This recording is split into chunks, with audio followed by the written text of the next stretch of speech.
Quand le ciel semble fermé. Peut-être vous connaissez, vous avez déjà lu Jean de Florette ou Manon des Sources. Il y en a qui connaissent ça. C'est l'œuvre du roman de Marcel Pagnol. Ma maman me lisait ça quand j'étais petit. Et il parle d'une région de France, en fait, qui est la région dont je suis originaire. Et c'est vrai qu'il y a une particularité dans cette région, c'est qu'il ne pleut pas beaucoup. En fait, c'est la vallée du Rhône, il y a beaucoup de vent et beaucoup de soleil aussi. Donc, en fait, les nuages s'assemblent, ça masse comme ça. Et puis, le ciel est noir. Et puis, fouf, le vent souffle et ça ne pleut pas. Voilà. Donc, moi, j'aimais ça quand j'étais petit, que ça ne pleuve pas trop. Mais les paysans, pour eux, ça peut être un drame. Et dans le film, là, en question, on voit à quel point c'est un drame, en fait. Et ça va même jusqu'au suicide d'une personne parce que la pluie ne vient pas, quoi. Et parfois, dans nos vies, le ciel semble fermé. Et ce n'est pas facile. Et je suis sûr qu'il y en a plusieurs là, parmi vous, comme ça. Peut-être on se dit, mais qu'est-ce que j'ai? Qu'est-ce qui se passe? Qu'est-ce qui ne va pas avec moi? Je suis maudit ou quoi? Pourquoi ça ne perce pas? Alors j'ai fait une blague ce matin, je vais vous la faire aussi. J'ai dit, qui c'est qui traverse une épreuve actuellement ici? C'est une vraie question, en vrai, ce n'est pas une blague ça. Qui c'est qui traverse? Vous pouvez me faire un geste comme ça? Il y en a certains qui traversent une épreuve? Ouais, plusieurs. Qui c'est qui vient de sortir d'une épreuve? Juste qui vient de sortir d'une épreuve? Ok. Bah, tous ceux qui n'ont pas levé la main, vous allez vers une épreuve.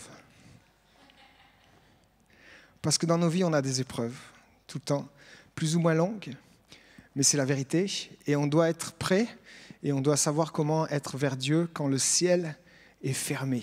Et ça, c'est ce que j'ai à cœur de partager avec vous. Parfois dans le travail, dans la santé, dans la famille, des combats personnels, des persécutions, peut-être une promesse qui tarde à venir. Mais Dieu est là et ça m'a encouragé beaucoup ces chants, Mathias, avec beaucoup de paroles. Je les ai notés, je vais les lire avec vous.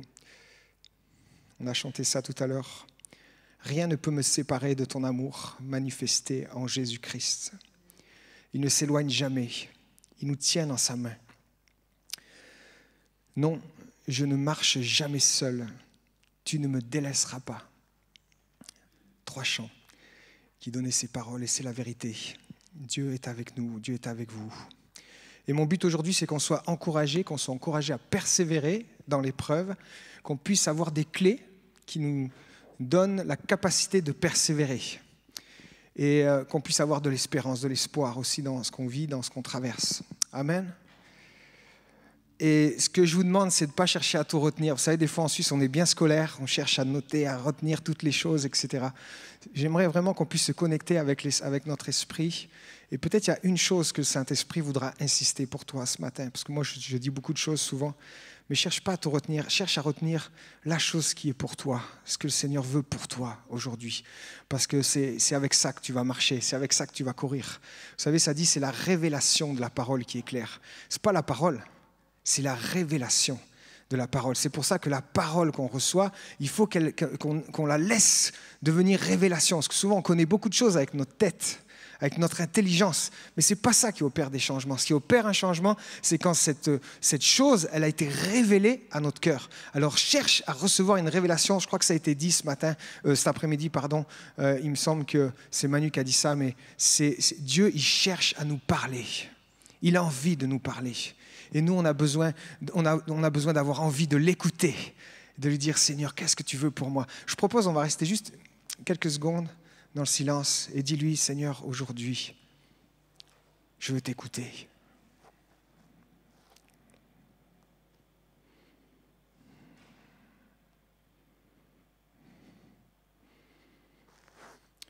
Amen. Amen. Je vais encore donner un petit témoignage, peut-être, j'espère que ça ne va pas vous choquer, c'est le pasteur Peter Schmidt qui nous a dit ça à Mulhouse. Et il nous racontait une histoire qu'il y a quelques semaines, il était malade et puis il était à la maison, mais il commençait à s'ennuyer un peu d'être à la maison. Alors il s'est dit, je vais aller désherber dans mon jardin. Donc il a commencé à désherber. Puis là, il y a un voisin qui passe, un voisin de quartier qui ne connaît pas vraiment, mais qui passe. Et le voisin, lui, il a déjà vu Peter Schmidt à la télé. Hein, c'est des célébrités comme ça, les pasteurs maintenant, dans les grandes églises. Et alors, le voisin, il s'approche, il dit, Monsieur Peter Schmidt, il dit, c'est drôlement beau ce que vous avez fait. Puis alors, il voyait qu'il tournait autour. Alors, il se dit, qu'est-ce qu'il va me demander? Et puis, il dit, est-ce que je ne sais pas à qui partager ce que je vis, ce que j'ai vécu. Mais à vous, j'ose le partager. Alors, est-ce que vous seriez d'accord de me donner l'explication, parce que je ne sais pas trop qu'est-ce que ça veut dire. Et alors le gars, il commence à lui partager, il parle de la semaine d'orage. Il y avait une semaine avec des énormes orages à Mulhouse, et si bien que ça faisait comme des ruisseaux là par terre. Et puis il dit, ben voilà, j'étais garé devant la maison, et puis j'ai ouvert la portière pour sortir en courant jusqu'à l'entrée de l'immeuble. Mais il dit, voilà que je ouvre la portière et j'entends, au secours, aidez-moi. Alors il se retourne, il ne voit personne. Bon, alors il se dit, bon, j'ai dû rêver. Alors il va pour prendre l'élan, et au moment où il va pour courir, il entend « Au secours, aidez-moi! Au secours, aidez-moi » Alors il regarde, la voix venait de la direction du caniveau. Il se dit, c'est bizarre. Alors il regarde, et qu'est-ce qu'il voit là dans le caniveau? Une petite souris qui est en train de se laisser emporter dans le caniveau. Et le gars, il est comme ça, le voisin, c'est le voisin là, hein.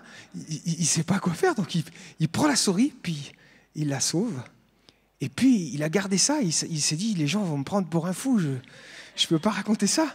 Mais là, devant le pasteur, il s'est dit, je vais pouvoir lui raconter. Alors, et là, il dit au pasteur, il dit, écoutez, pasteur, vous savez ce que j'ai compris ce jour-là? Qu'il y a un Dieu qui est tellement bon. Il veut prendre soin de toutes ses créatures.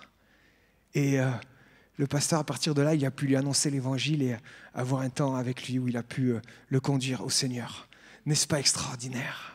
On a un Dieu tellement bon qui prend soin de chaque vie et qui veut attirer notre attention et qui veut attirer l'attention des hommes et des femmes sur cette terre aujourd'hui. Il a tous les moyens sont bons pour lui. Il est tellement bon, il est bon pour toi, il est bon pour chacun d'entre nous. Amen. Alléluia. Bon, je n'ai pas commencé mon introduction. Bon, je vais commencer avec ce verset de Joël 2, 23. Ça dit ceci. « Et vous, enfants de Sion, réjouissez-vous en l'Éternel, votre Dieu, car il vous donnera la pluie en son temps. Il vous enverra la pluie de la première et de l'arrière-saison, comme autrefois. » Même si on a des épreuves, même si le ciel semble fermé, Dieu promet la pluie. Amen. Alors, vous savez, quand on vit une épreuve, il y a un peu comme deux fronts, comme ça. Et souvent, on danse un peu d'un côté ou de l'autre. Mais les deux fronts sont bons. J'aimerais juste dire ça, les deux fronts sont bons. Le premier front, c'est accepter l'épreuve. Accepter notre situation. Et c'est vrai que c'est bien. Nous, on n'est pas Dieu, n'est-ce pas? Lui est Dieu. On a besoin de le laisser être Dieu. Il est souverain. Ses plans dépassent notre compréhension. Il est bien plus grand que nous. Donc, qui en est-nous pour savoir ce qui est bon? Ses temps, ce n'est pas nos temps, n'est-ce pas? Et sur le chemin, il est là et il accueille nos larmes. Et chaque larme, il les reçoit. Et il est fidèle. Et il est là avec nous. Et voilà, enfin, notre rôle, c'est de continuer à marcher sur le chemin. Et c'est accepter quelque part. Mais ce n'est pas seulement ça, il y a l'autre côté, c'est se battre. On a besoin aussi de se battre. On a besoin de tenir ferme sur notre foi, dans une foi ferme sur ses promesses. On a besoin de déclarer la parole de vérité, de s'attendre à la voir s'accomplir dans notre situation. Ça, c'est pas faux non plus. Hein? C'est l'autre côté. Et vous savez, on est comme ça, on est là. Il y a un combat, mais on a besoin de mener ce combat avec Dieu et à la fois de lâcher prise et à la fois de tenir bon. Comment faire? Il y a beaucoup d'exemples bibliques, j'en ai choisi 5 pour nous ce matin. Je vais en développer plutôt un après, mais j'aimerais vous dire voilà ces exemples, parce que ça me touchait alors que je méditais à ça. Le Saint-Esprit me montrait des exemples d'hommes de Dieu. Dans la Bible, on voit l'exemple d'Abraham, par exemple. Abraham, il y avait un problème de famille. Sa femme était stérile, et pour lui, c'était un drame. Il n'y avait pas d'héritier. Et quand il a eu 75 ans, il y a eu 75 pour les Français, s'il y en a par ici, il y a eu une parole. Dieu est venu le voir. Il lui a dit, je te donnerai une descendance. Mais vous savez combien de temps ça a mis avant que ça s'accomplisse dans sa vie? Ça a pris 25 ans. C'est seulement quand il a eu 100 ans qu'il a pu voir la naissance de son fils Isaac. Et waouh, il y a des épreuves qui durent longtemps, n'est-ce pas? Joseph, quand il a eu 17 ans, il avait des rêves. Et vous savez, son frère Ruben a été rejeté par son père parce qu'il avait fauté. Et puis, c'était lui qui allait être le nouvel héritier. Il a eu une veste de couleur pour marquer la chose. Il avait cette destinée d'être celui qui allait reprendre l'affaire familiale quelque part. Il y avait cet appel, il y avait cette onction sur sa vie pour ça. Et Joseph, il savait cela, il avait tout. Mais ça y est, à 17 ans, il a été rejeté par sa famille. Ses frères l'ont vendu comme esclave. Puis il a été en prison. Qu'est-ce qui se passe avec moi? Pourquoi le ciel est tellement fermé? Et ça a pris 22 ans avant que Joseph puisse à nouveau marcher dans la destinée que le Seigneur... Il avait 39 ans quand il est rentré à nouveau dans la destinée. Vous imaginez? N'est-ce pas long? Le ciel est fermé longtemps. Moïse, il était destiné à être un prince d'Égypte. Mais voilà qu'il a péché, quoi. Il a frappé un Égyptien à mort. Et suite à ça, il s'est enfermé dans son péché. Il a fui. Il s'est enfermé, il a fui, il s'est caché dans le désert. Ça a duré 40 ans. Pendant 40 ans, avant qu'il arrive à sortir de cela. Et pendant toute cette période, il était là, dans le désert, caché à l'extérieur. Peut-être tu as une épreuve qui dure depuis bien des années. Peut-être ton ciel est fermé, semble fermé. Le Seigneur est là. Comme il est là, il était là avec Moïse, avec Abraham, avec Joseph. Job, c'est l'exemple même de l'épreuve, Job. Une attaque de l'ennemi, on ne comprend pas pourquoi, une attaque de l'ennemi. J'y reviendrai tout à l'heure. Et puis Job, il est là, accablé par les maux. Ses enfants, sa famille est détruite, ses finances sont en banqueroute et lui-même est atteint dans son corps, dans sa santé. Mais qu'est-ce qui se passe avec moi? Pourquoi le ciel est fermé? Ça a duré 1 an, son épreuve à Job. David, à 17 ans, il est oint roi d'Israël par le prophète Samuel. À 17 ans, environ, on pense. Il a la promesse de la destinée d'être roi, l'appel. Il reçoit l'appel sur sa vie.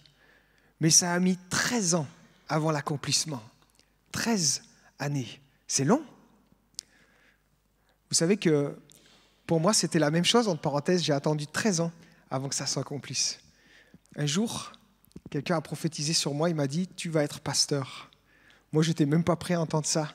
Mais en vérité, ça a mis 13 ans. J'ai compté ce matin. Je réfléchissais dans ma voiture. Ça a mis 13 ans exactement avant que cette parole s'accomplisse pleinement et que je sois pasteur comme je le suis aujourd'hui. Dieu est fidèle. Il fait les choses comme il a décidé. C'est bon jusque-là? Je vais lire avec vous le psaume 40. C'est David qui l'a écrit et en tirer quelques clés pour nous ce matin. Ce soir, pardon, c'est l'habitude. Vous savez, on est formaté, hein, c'est terrible. Hein? Il va s'afficher pour nous. Je vais le lire là, comme ça, ce sera la même version que vous. Alors, au chef des chœurs, psaume de David. « J'avais mis mon espérance en l'Éternel et il s'est penché vers moi. Il a écouté mes cris. Il m'a retiré de la fosse de destruction, du fond de la boue. Il a établi mes pieds sur le rocher. Il a affermi mes pas. Il a mis dans ma bouche un cantique nouveau, une louange à notre Dieu. Beaucoup l'ont vu et ils ont eu de la crainte et ils se sont confiés en l'Éternel. Heureux l'homme qui place sa confiance en l'Éternel et qui ne se tourne pas vers les orgueilleux et vers les menteurs. Éternel, mon Dieu, tu as multiplié tes merveilles et tes plans en notre faveur. Personne n'est comparable à toi. Je voudrais les raconter et les proclamer, mais leur nombre est trop grand pour en faire le compte. Tu ne désires ni sacrifice, ni offrande, mais tu m'as ouvert les oreilles. Et tu ne demandes ni holocauste, ni sacrifice pour le péché. Alors j'ai dit, me voici, je viens. Dans le rouleau de livre, il est écrit à mon sujet, « Je viens pour faire ta volonté, mon Dieu. C'est ce que je désire et ta loi est gravée au fond de mon cœur. J'annonce la justice dans la grande assemblée. Je ne ferme pas mes lèvres, Éternel. Tu le sais. Je ne dissimule pas ta justice dans mon cœur. Je proclame ta vérité et ton salut. Je ne cache pas ta bonté et ta fidélité dans la grande assemblée. Toi, Éternel, tu ne me refuseras pas tes compassions. Ta bonté et ta fidélité me garderont toujours. Oui, des maux sans nombre m'environnent. Je subis les conséquences de mes fautes et je n'en supporte pas la vue. Elles sont plus nombreuses que les cheveux de ma tête et mon courage m'abandonne. Veuille me délivrer, Éternel. Éternel, viens vite à mon secours. Que tous ensemble, ils soient honteux et rougissent, ceux qui cherchent à m'enlever la vie. Qu'ils reculent et rougissent, ceux qui désirent ma perte. Qu'ils soient pétrifiés de honte, ceux qui me disent « Ha ha !» Que tous ceux qui te cherchent soient dans l'allégresse et se réjouissent en toi. Que ceux qui aiment ton salut disent sans cesse que l'Éternel est grand. Moi, je suis pauvre et indigent, mais le Seigneur pense à moi. Tu es mon aide et mon libérateur, mon Dieu, ne tarde pas. Amen. Des maux sans nombre m'environnent, mon courage m'abandonne. Ça, c'est la réalité de ce que vit David là. Des difficultés sans compter, un courage qui s'enfuit. Et pourtant, il dit beaucoup d'autres choses. À cause de quoi ? C'est dit, toutes ces épreuves qu'il traverse, c'est quoi le ciel fermé pour lui ? Le ciel fermé, c'est déjà premièrement son péché. Il dit, j'ai péché contre toi. Et à cause de ça, il y a des conséquences à ce péché et plusieurs difficultés dans sa vie. Le ciel fermé, c'est aussi des menaces pour sa vie. Il y a des gens qui veulent la mort, qui veulent sa mort. Il y a des menaces réelles. Le ciel fermé, pour lui, c'est des moqueries. Il y a des gens qui disent « Ah ah !» Le ciel fermé, pour lui, c'est ses finances qui vont mal. Je suis pauvre et indigent. C'est quoi ton ciel fermé ? Mais à travers toutes ces difficultés, David nous donne des clés. Alors, prenez celles qui sont pour vous, d'accord ? La première clé, il demande pardon à Dieu pour son péché et il cherche à lui obéir. Et on voit ça, on lit ça dans le verset 7 et 8. « Tu ne désires ni sacrifice ni offrande, mais tu m'as ouvert les oreilles. Tu ne demandes ni holocauste ni sacrifice pour le péché. Alors j'ai dit, me voici, je viens pour faire ta volonté. » C'est ça. Vous savez, dans Jacques 4,7, c'est dit, « Résistez au diable et il fuira loin de vous. » Vous connaissez ce passage ? Mais ça ne commence pas comme ça.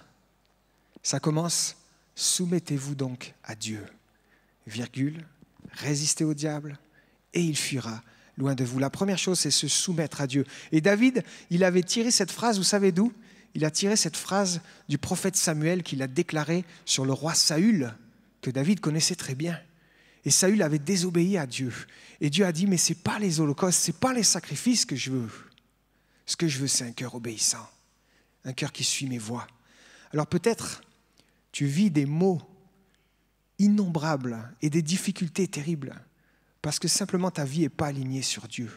Et si tu sais quelque chose qui ne va pas, que Dieu t'a déjà montré, aligne ta vie sur Dieu. Vous savez, ça n'a pas à voir avec les âges.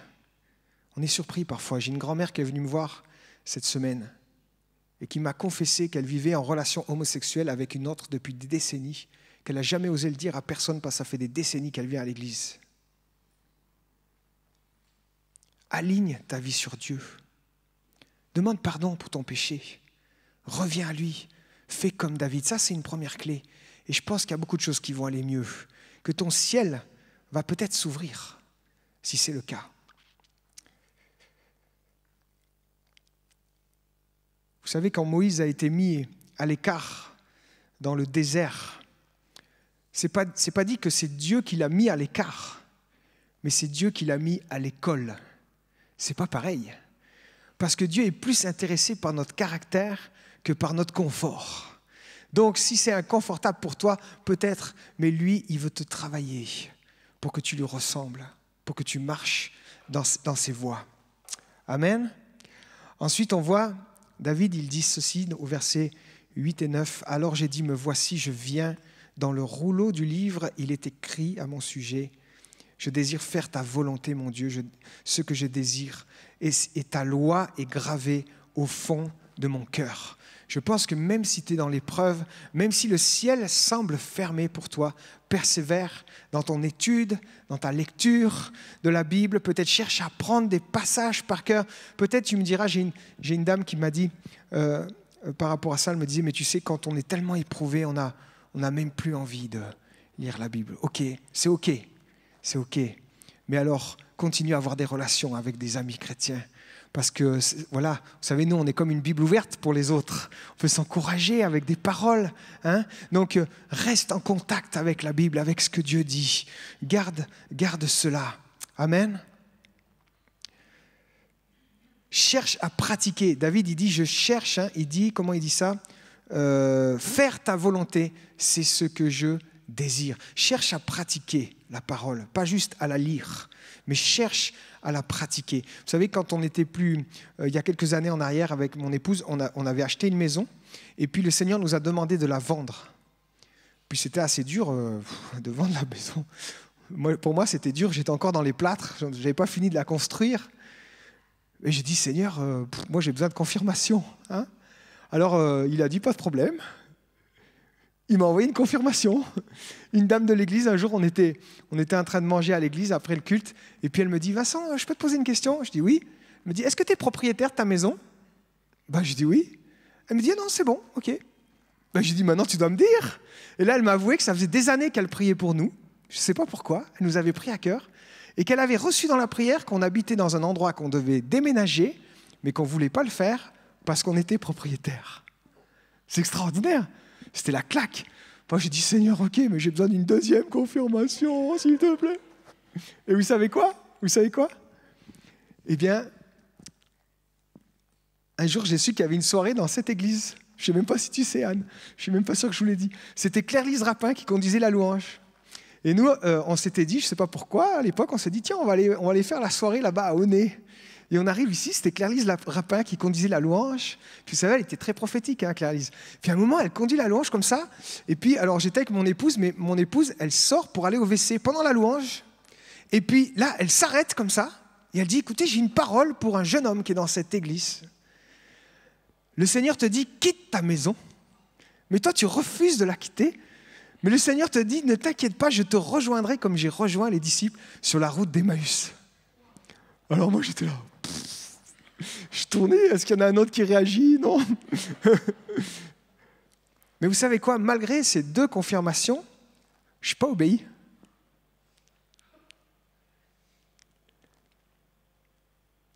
Je ne suis pas obéi.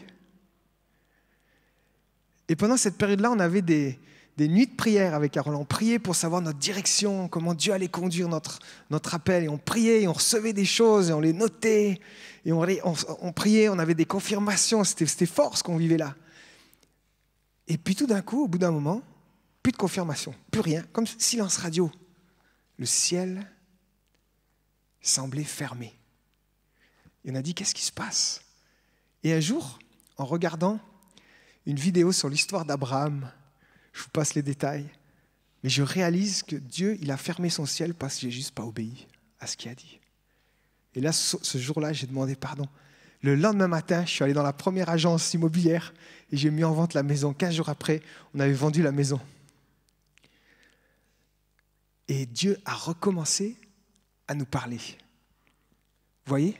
Parfois, le ciel est fermé parce qu'on n'obéit pas à ce que Dieu nous demande. Amen. Je continue. Troisième clé. Continue ta mission. On voit David s'est dit, je proclamerai la vérité et ton salut, je ne cache pas ta bonté, ta fidélité dans la grande assemblée. Même si c'est dur, continue ta mission. Continue ta mission. Continue à prendre soin de ce que je t'ai demandé. Il y a quelques années, à la rive droite, ils ont ouvert le poste de pasteur et moi, j'ai répondu favorablement parce qu'on a vu des confirmations, des paroles comme quoi Dieu nous appelait à être pasteur. Jean et Thérèse, nous ont invités au restaurant. À l'année où Jean est parti de la rive droite, c'était quoi, en 2012 peut-être, quelque chose comme ça. Et je me rappelle, ils nous ont offert un bon restaurant. Alors quand j'ai vu ça, je me suis dit, oulala, Vincent, ça va être là, ils ont quelque chose à dire de sérieux. Hein? Je me suis dit ça dans ma tête. Et là, vous savez, ils nous ont dit, voilà, on a quelque chose à vous dire. Et Vincent en particulier, considère ton appel pastoral. Je crois que Dieu t'appelle à 100% et à la rive droite. Ça, c'était une parole qu'il nous disait en toute discrétion parce qu'il ne voulait pas que le dire au conseil ou à d'autres personnes. Et donc, c'était assez fort. Du coup, quand il y a eu l'offre d'emploi à la rive droite, j'ai postulé par obéissance. Et ils ont dit non. Le conseil a dit non. Et j'ai dit, mais qu'est-ce qui se passe? Mais pourquoi? Le ciel semblait fermé. Comment c'est possible? J'avais eu cette parole et j'avais eu d'autres paroles, d'autres amis qui avaient donné des paroles comme quoi Dieu nous appelait à 100% dans le ministère. Et une autre parole qui disait à la rive droite. Pourquoi? Et alors, en vrai, j'ai compris pourquoi. Je suis allé relire les paroles et il y avait une dimension que je n'avais pas écoutée, c'était « retourne à l'école biblique ». Donc, après ça, j'ai fait ça. Mais sans parler de ça, à ce moment-là, je disais « Seigneur, qu'est-ce que tu veux faire ?» Et je crois que mes amis du conseil, en parenthèse, ils avaient eu raison de me dire non. Parce que c'était une épreuve pour moi, pour travailler mon caractère et pour faire des choses que Dieu me demandait de faire à ce moment-là. Mais le Seigneur m'a dit « Prends soin du petit troupeau que je t'ai donné. » Et ce petit troupeau, c'était l'enfance. À l'époque, je m'occupais des enfants. Il m'a dit « Continue à faire ce que je t'ai demandé. Moi, je vais m'occuper de toi. » Et alors, j'ai fait ça. J'ai dit « Seigneur, je ne comprends pas. Je ne comprends pas pourquoi ça semble fermé. Pourquoi moi, je sens l'appel et que je ne peux pas y aller. Je ne comprends pas. Mais ce que je vais faire, c'est être fidèle dans ce que tu m'as demandé de faire jusqu'à aujourd'hui. Et je vais continuer à le faire de tout mon cœur, de toute mon âme, de toute ma force. Et je vais le faire avec toi, Seigneur. Et tu me montreras quand ça sera le temps. » Amen. Vous comprenez la clé? Alléluia. 4e clé. David loue Dieu pour qui il est et pour le salut qu'il lui a accordé. Il déclare la vérité. Regardez, verset 4. « Il a mis dans ma bouche un cantique nouveau, une louange à notre Dieu. » On a entendu un cantique nouveau tout à l'heure. Merci Myriam pour ce beau cantique. Des fois, Dieu inspire un cantique comme ça dans l'esprit. Il dit, on peut chanter en langue aussi. Des fois, il y a des chants en langue. Ça, c'est un cantique nouveau. Et David dit cela. Il dit, « Éternel, personne n'est comparable à toi. Je publie ta vérité et ton salut. Que l'Éternel est grand, verset 17. Tu es mon aide et mon libérateur, verset 18. » Voyez, même si tu es au fond du trou, ne loue pas Dieu pour ce qu'il fait pour toi, mais loue Dieu pour qui il est. Est-ce qu'il est grand? Est-ce qu'il est puissant? Est-ce qu'il est fidèle? Oui, alors dis-le. Ce n'est pas inventé que de dire ce que la Bible dit, n'est-ce pas? Tu dis, Seigneur, merci parce que tu es grand. Merci parce que c'est toi le Créateur. Merci parce que tu es tellement plus grand que moi. Merci parce que ton nom est guérison. Ton nom est fidélité. Ton nom est ma bannière.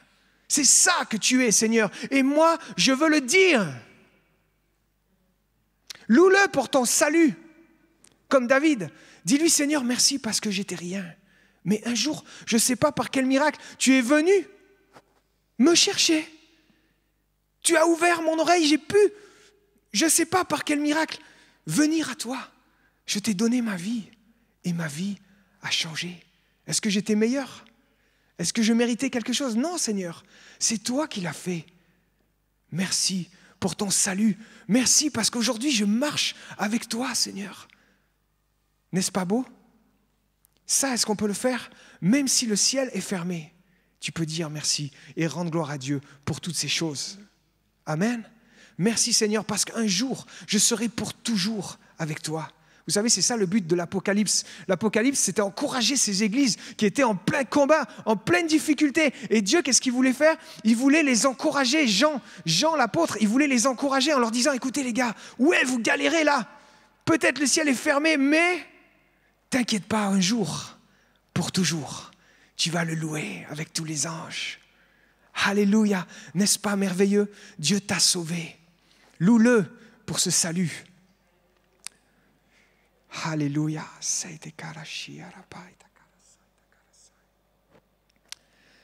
Notre bouche, c'est important. Dans l'épreuve, notre bouche, c'est important. Aligne ta bouche sur ce que Dieu est, sur ce que Dieu dit. David l'a fait, il nous montre cet exemple. Cinquièmement, il demande, il crie à Dieu, il lui demande « Veuille me délivrer, Éternel, viens vite à mon secours !» N'est-ce pas? Des fois, on ne demande pas. Je ne sais pas vous, moi quand je suis éprouvé, souvent je serre les dents comme ça, je me baisse comme ça et je dis « Seigneur, t'as qu'à le faire !» Faites pas ça vous? Moi je fais comme ça. Hein? Mais c'est pas comme ça. Il faut oser demander. Le Seigneur dit, quiconque demande, reçoit. Quiconque frappe, on lui ouvre. Hein? Le Seigneur, il le fait. Demande au Seigneur. Il connaît. Et souvent, il ne répond pas à notre pit aigu. Il répond à notre cri. Il répond à notre demande. Va à lui et crie à lui. Il écoute nos cris. Au verset 2, c'est dit, il s'est penché vers moi, il a écouté mes cris. Voilà ce qu'il a dit, David. Donc, crie au Seigneur. Vous savez, dans Hébreux 11, ça dit que celui qui s'approche de Dieu doit croire qu'il existe et qu'il est le rémunérateur de ceux qui le cherchent. C'est quoi le rémunérateur? C'est un salaire. Donc, le salaire pour quoi? Le salaire pour ta prière. Le salaire pour ta demande. Si tu demandes, il répond. Et tu dois croire quand tu t'approches qu'il est là, qu'il entend, qu'il écoute et qu'il va répondre. Amen. David sait que Dieu l'entend. Il dit, il entend mes cris. Il sait que Dieu est là. Amen.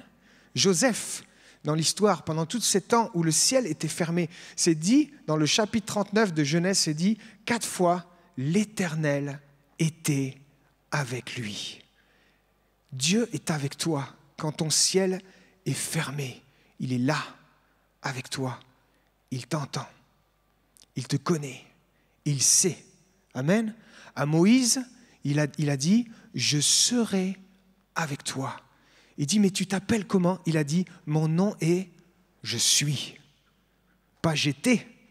Pas je serai, quand ça sera fini ton épreuve, je serai là. Non, non, non. C'est je suis là. Et maintenant, je suis avec toi. Amen. Clé numéro 6. David sait qu'il est précieux pour Dieu. Verset 18. Moi, je suis pauvre et malheureux, mais le Seigneur pense à moi. N'est-ce pas beau? Le Seigneur, regarde ton voisin, tu lui dis, le Seigneur pense à toi. Souvent, on n'a pas de peine à croire que Dieu, il est tout puissant. On n'a pas de peine à croire ça. On n'a pas de peine à croire que Dieu est bon pour les autres. Mais pour nous, on a plus de peine. Mais le Seigneur pense à toi. Le Seigneur te voit quand ton ciel est fermé. C'est vrai pour toi. Septièmement, il garde une foi ferme. Verset 2, j'avais mis mon espérance en l'Éternel et il s'est penché vers moi, il a écouté mes cris. Ou au verset 12, Éternel, tu ne refuseras pas tes compassions, ta bonté et ta fidélité me garderont toujours. Ça, c'est des paroles de foi. D'ailleurs, en parenthèse, l'espérance, j'ai mis du temps à comprendre ce mot, mais un jour j'ai compris ce mot. L'espérance, c'est pas l'espoir. Si tu dis j'ai espoir que ça arrive, t'es pas sûr. Mais quand même, tu as un peu d'espoir. Hein? Mais l'espérance, c'est pas ça. L'espérance, c'est j'ai la certitude que ça va arriver. C'est ça l'espérance. Amen. Et il dit, mon espérance est en l'Éternel. Amen. Persévère. Dans Marc 13, c'est dit, tout le monde voira à cause de moi, mais celui qui tiendra bon jusqu'au bout sera sauvé. Persévère. Sois certain. Il y a un salut.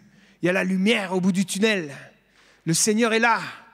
Il a cette provision pour ta vie. Quand ton ciel est bouché, continue à espérer en Dieu. Amen. Tu ne peux pas y arriver seul. Tu as besoin de la force du Seigneur. Tu ne peux pas le faire seul. Ne cherche pas à le faire seul. Compte sur la force du Seigneur, compte sur le Saint-Esprit. Comme il s'est dit à Gédéon, va avec la force que tu as. Il ne dit pas va avec la force que tu n'as pas, mais la force que tu as, ou la force faiblesse que tu as. Vas-y avec, et lui va faire le reste. Amen. Mais mets ta confiance en lui, il va le faire. Alléluia. Abraham eut confiance en l'Éternel, et cela lui compta comme justice, nous dit la parole. Il a bien eu le Fils. Je ne sais pas quel est ton ciel fermé. Quelle est la chose que tu te dis, c'est impossible. Peut-être tu te dis, mais c'est bien beau toutes ces paroles, mais pour moi, c'est impossible. Pense à Abraham. Abraham, quand sa femme est tombée enceinte, elle avait 90 ans. Il y en a des grands-mères de 90 ans ici? À partir de quel âge on a la ménopause? La cinquantaine, hein, des fois avant. Elle était archi-ménopausée, là, mémé, là. Hein? Mais qu'est-ce qui est arrivé? Elle est tombée enceinte et elle a enfanté un fils. Et qu'est-ce que Dieu dit à Abraham? Il lui dit, y a-t-il quoi que ce soit d'étonnant de la part de l'Éternel? Y a-t-il quoi que ce soit d'étonnant? Il est comment ton ciel bouché? Il est bouché, bouché. Y a-t-il quoi que ce soit d'impossible à l'Éternel? Il va le faire. Il peut ouvrir la mer dans le désert. Il peut faire sortir de l'eau d'un caillou. Il peut payer tes impôts avec un sou que tu as trouvé dans un poisson. Il fait ce qu'il veut. Y a-t-il quoi que ce soit d'étonnant de la part de l'Éternel? Il peut multiplier, comme nous a partagé Mathias tout à l'heure, et remplir un filet avec 52 gros poissons. J'aime bien la précision. 52. 53, pardon. 100, alors vas-y, dis-moi le chiffre, je ne me rappelle plus. 153. C'est incroyable la précision. Hein? Le mec, il y en a un qui a dû compter. Il a dit, purée, attends, 1, 2, 3, 1. C'est extraordinaire. Dieu, il est tellement extraordinaire. Hein? Il fait les choses parfaitement. Il ouvre des chemins dans le désert. Amen. Il ouvre des chemins. Et d'ailleurs, j'aimerais juste dire cela. Là, c'est important. Il faut vous mettre à écouter, là, à partir de maintenant. Là, je vais enseigner Sainte Carole. C'est mon épouse. Pendant longtemps, je n'ai pas compris ça. Mais elle me l'a tellement répété et répété que maintenant, j'ai compris, je peux même vous le redire. Jésus est le chemin. Vous êtes avec moi? Jésus est le chemin. D'accord? Mais nous, ce qu'on veut, c'est le but. Hein? Moi, je disais, je m'en fous. Tant que je n'ai pas ça, je ne serai pas bien. Jésus est le chemin. Et nous, on doit marcher sur le chemin avec lui. Et peut-être on n'arrive pas pour l'instant et on galère. C'est pas grave, tu es avec lui sur le chemin. Et ce qui compte, ce n'est pas le but. Ce qui compte, c'est le chemin. Parce que pendant le chemin, tu vas apprendre des choses. Pendant le chemin, il va travailler ta vie. Pendant le chemin, tu vas goûter à sa présence. Ce qui compte, c'est le chemin. Tu ne seras pas bien quand tu seras plus malade. Vous savez, je connais même une dame à l'église, elle avait un problème de rein. Et elle s'est dit, quand je serai implantée du rein, là, je pourrais commencer à vivre. Elle n'avait que ça dans la tête. D'accord? On a prié pour qu'il y ait un donateur. Et finalement, il y a eu un donateur qui a donné le rein. Mais vous savez quoi? Elle a eu son nouveau rein et elle n'est plus venue à l'église. Vous savez, le but, ce n'est pas forcément ça qui compte. Ce qui compte, c'est le chemin. Laisse-toi travailler par le Seigneur sur ce chemin. J'aimerais qu'on regarde l'exemple de Job. Et après, j'ai encore 2 points et j'aurai fini. Ça va jusque-là? Je peux continuer? Oui? Ok. Job. Job, c'est un homme qui attend Dieu quand le ciel est fermé. Même dans le silence le plus total. Même dans l'incompréhension la plus totale. Et ce qui est intéressant, c'est que c'est un homme qui est frappé sans aucune explication. Regardez ce qui est écrit au premier verset du livre de Job. Il y avait dans le pays d'Uz un homme qui s'appelait Job. Cet homme était intègre, droit, il craignait Dieu et se détournait du mal. Pourquoi? Pourquoi le ciel est fermé? Il a tout bon, le mec. Il fait tout juste. Vous savez, le message de Job, de tout le livre, c'est que Dieu n'est pas le Dieu de la rétribution. Ce n'est pas l'explication de la souffrance, le livre de Job, parce que ça n'explique rien. Mais ça dit, Dieu n'est pas le Dieu de la rétribution. Ce n'est pas parce que tu fais juste que tu as ça, ou parce que tu fais faux que tu as ça. Tout le livre, les amis de Job, ils disent ça. Mais ce n'est pas ça le message. On voit un homme qui est droit, et pourtant tout s'effondre. Il perd ses biens, il perd ses enfants, il perd sa santé, sa femme, ses amis se détournent de lui. Et en plus, Dieu ne dit rien. Et Job ne comprend rien. Mais il garde sa foi. Il garde sa foi. Pendant 37 chapitres, Dieu ne parle pas. Job crie, il prie, il argumente, il maudit le jour de sa naissance, mais le ciel reste muet. Dieu ne parle pas. Et à la fin, Dieu finit par parler. Mais quand il parle, il ne répond pas aux questions de Job. D'aucune manière. Dieu se révèle. Il se montre. C'est tout ce qu'il fait. Il révèle qui il est. Et c'est pour ça qu'on connaît cette phrase si bien. Mon oreille avait entendu parler de toi, mais maintenant, mon œil te voit. Il s'est montré. Il s'est montré à Job. Et Job, à ce moment-là, il n'avait plus besoin de comprendre le pourquoi. Parce qu'il n'avait plus besoin de comprendre, parce qu'il voyait. Il voyait Dieu. Et c'était suffisant. De voir Dieu, c'est suffisant. Vous savez, il y a tellement de choses qu'on connaît dans notre tête, tellement de choses qu'on a appris dans la Bible comme un livre qu'on a récité, on sait les concepts, on est tous des bons petits chrétiens, on peut réciter la leçon et réciter plein de versets, mais c'est une différence quand on le sait là et quand on le voit, quand on le goûte, quand on a la révélation. C'est ça qu'on a besoin. Amen. Et c'est vrai que Job a eu cette restauration à la fin, mais la vraie restauration, ce n'était pas tant matériel, mais intérieur. Job connaît maintenant Dieu personnellement et pas juste théologiquement. Amen. Alléluia. Job reste fidèle à Dieu, je vais encore dire ça. Avant l'épreuve, c'est dit qu'il est fidèle, on l'a lu. Mais après, il y a un premier choc et un deuxième choc. D'abord, il perd ses biens et ses enfants. Et c'est dit, en tout cela, Job ne péchait point. Il n'attribua rien d'injuste à Dieu. Ensuite, il perd sa santé. Et quand il a perdu sa santé, c'était encore un niveau plus dur. Et Dieu témoigne de Job en disant, c'est un homme intègre et droit, qui craint Dieu, qui se détourne du mal, il demeure ferme dans son intégrité.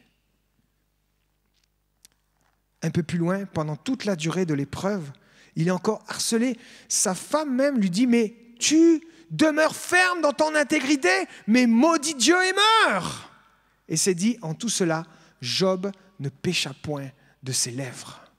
Et tout à la fin de l'épreuve, après l'épreuve, quand Dieu s'est révélé à lui, c'est dit ceci, chapitre 42, verset 7, « Après que l'Éternel lui a adressé des paroles à Job, il dit à Éliphaz de Théman, « Ma colère est enflammée contre toi et contre tes deux amis, parce que vous n'avez pas parlé de moi avec droiture, comme l'a fait mon serviteur Job. » Quel exemple!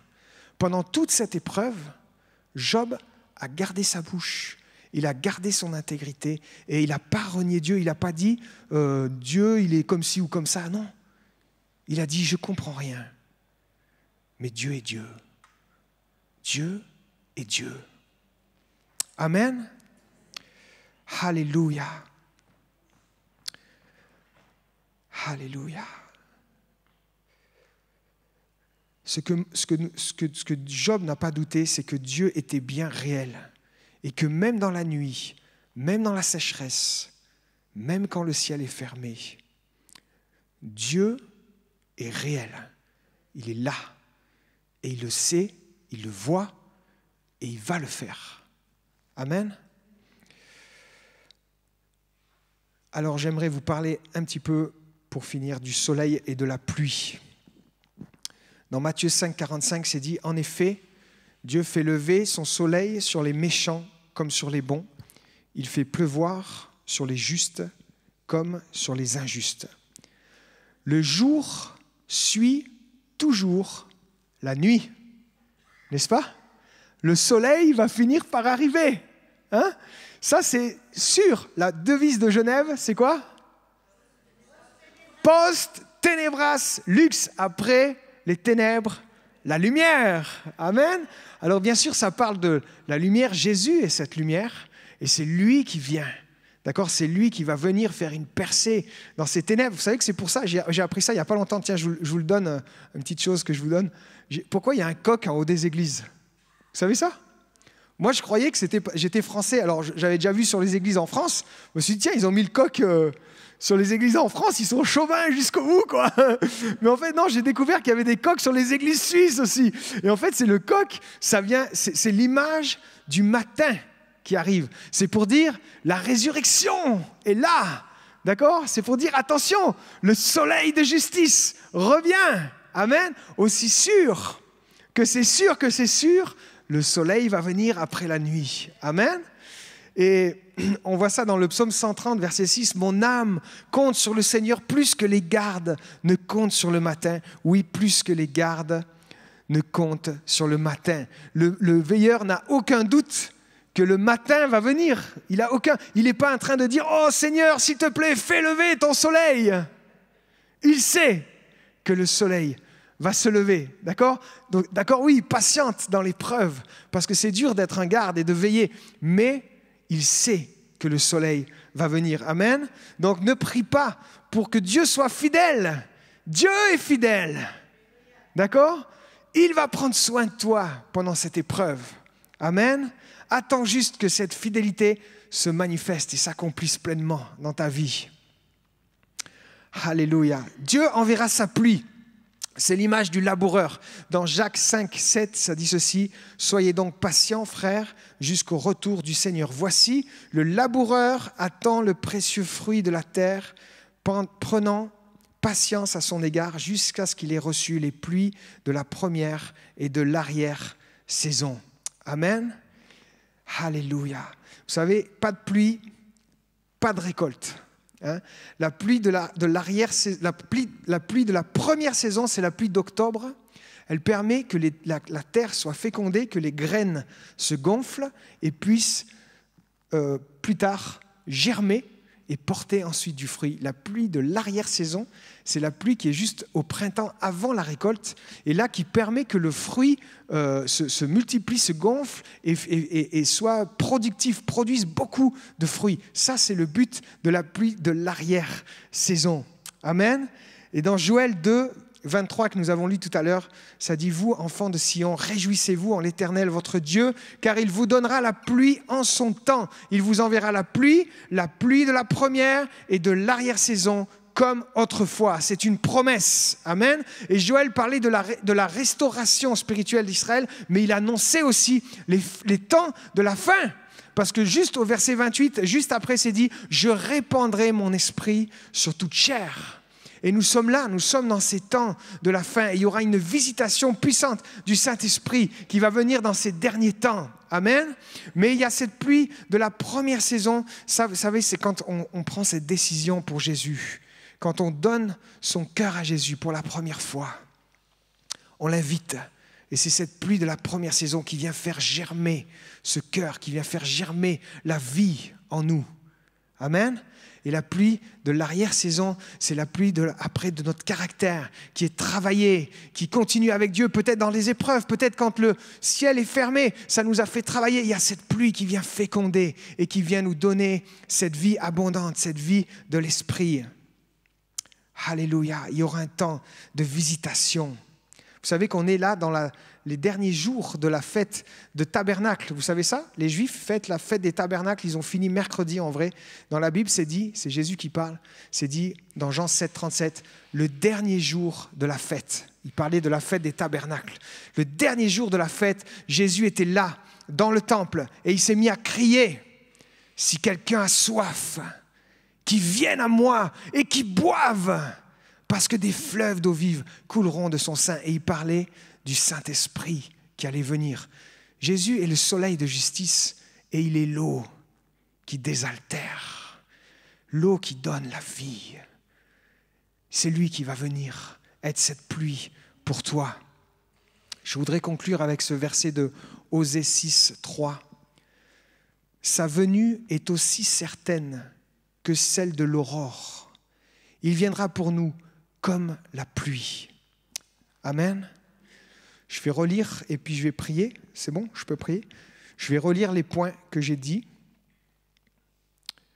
Les clés qu'on apprend de ce texte de Psaume 40, c'est « Demande pardon si le ciel est fermé et obéis ».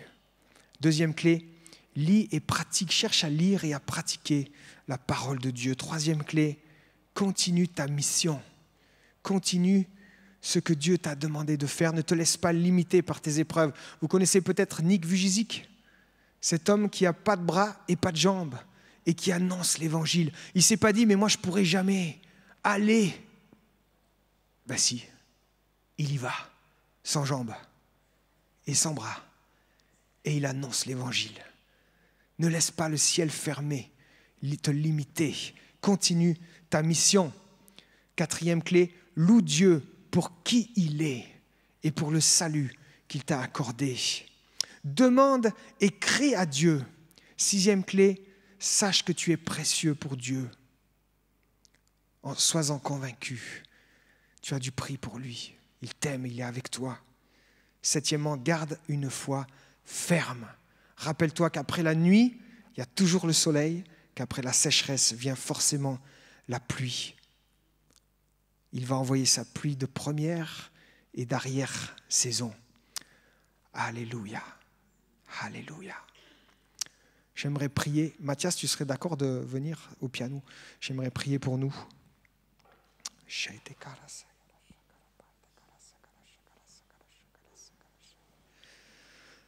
Seigneur, je veux vraiment te demander pour tes bien-aimés qui sont là, viens les fortifier dans cette épreuve qu'ils traversent ou qu'ils ont traversée.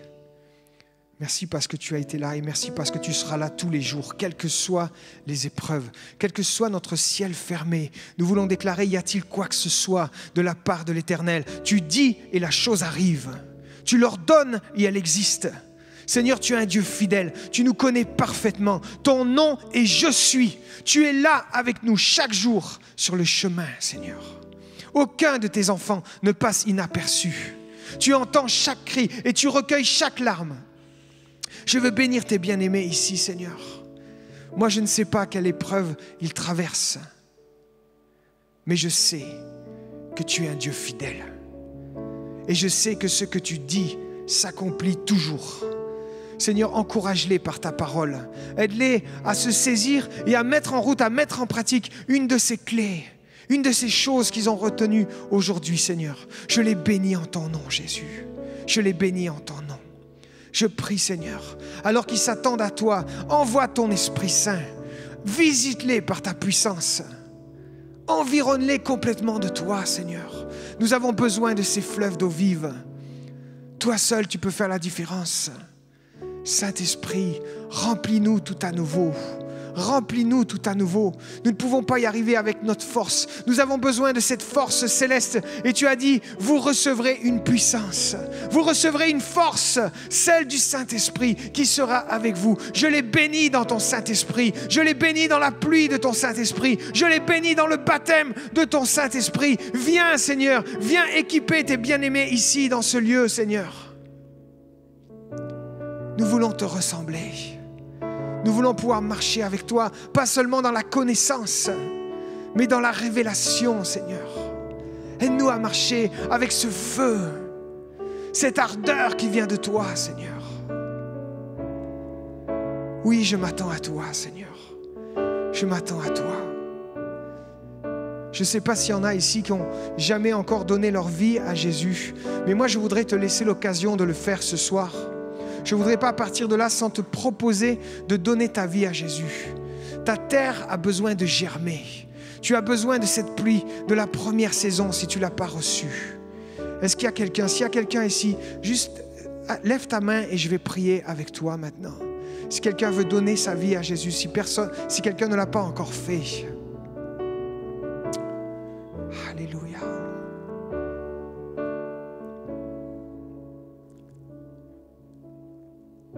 je suppose que chacun de vous a donné sa vie à Dieu. Mais je ne sais pas où sera diffusée la vidéo, donc si tu ne l'as pas encore fait et que tu nous suis en vidéo, je voudrais juste prier avec toi. Tu peux prier comme cela, tu peux dire, Seigneur Jésus, je reconnais aujourd'hui que tu es Dieu. Comme David, je te demande pardon pour mes péchés. À partir d'aujourd'hui, je désire t'obéir. Je désire marcher dans tes voies. Viens, Seigneur, viens dans ma vie. Change ma vie. Aujourd'hui, je décide de faire de toi mon Seigneur et mon Maître. Aujourd'hui, je te donne le volant de ma voiture. Je vais marcher avec toi et c'est toi qui vas guider ma vie. J'ai prié dans le nom de Jésus. Amen. Si tu as fait cette prière, sache que Dieu l'a entendu et que Dieu va changer ta vie, que Dieu va transformer ta vie. Alléluia. Merci à chacun pour votre attention. Peut-être on peut encore adorer le Seigneur avec ce chant que j'ai proposé à Mathias. Merci Mathias.